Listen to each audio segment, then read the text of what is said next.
হিন্দুদের হোলি উৎসবে মুসলমানদের অংশগ্রহণ করার বিধান কি? একজন মুসলিমের জন্য অমুসলিমদের যে কোনো ধর্মীয় অনুষ্ঠানে অংশগ্রহণ করা নিষিদ্ধ। কারণ মুসলমান এবং অমুসলিম এ দুটা তো ধর্মের কারণেই আলাদা হয়েছে।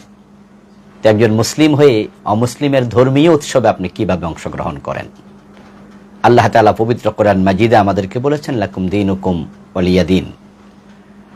নির্দেশনা দিয়েছেন তিনি, তোমাদের ধর্ম তোমাদের, আমার ধর্ম আমার। এজন্য তাদের পারিবারিক অনুষ্ঠানে আপনি যেতে পারবেন, সামাজিক অনুষ্ঠানে যেতে পারবেন, বিপদ আপদে সহযোগিতা করতে পারবেন। তারা বিবাহ শাদীতে দাওয়াত দিলে সেটা তো আপনি যেতে পারবেন। খাবার গ্রহণ না করাই ভালো।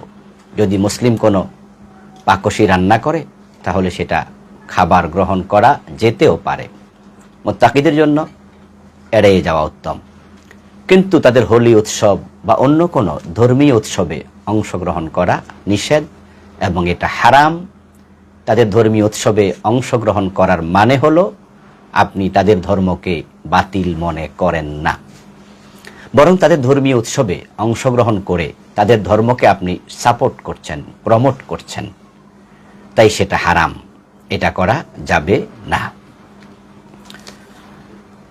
হোয়াটসঅ্যাপ বা মেসেঞ্জারে কেউ যদি সালাম লিখে পাঠায় তার জবাব দেয়া কি ওয়াজিব? হোয়াটসঅ্যাপ বা মেসেঞ্জারে যদি কেউ সালাম দেয় তাহলে আপনি সালামটা লিখে জবাব দেয়া ওয়াজিব নয়। তবে আপনি মৌখিকভাবে জবাব দিতে হবে, দেয়া উচিত। আপনি যখন সালাম লেখাটা দেখবেন তখন আপনি বলুন ওয়ালাইকুম আসসালাম, দায়িত্ব আদায় হয়ে গিয়েছে। তবে হ্যাঁ, যদি আপনি সেখানে লিখে জবাব দেন তাহলে সেটা উত্তম।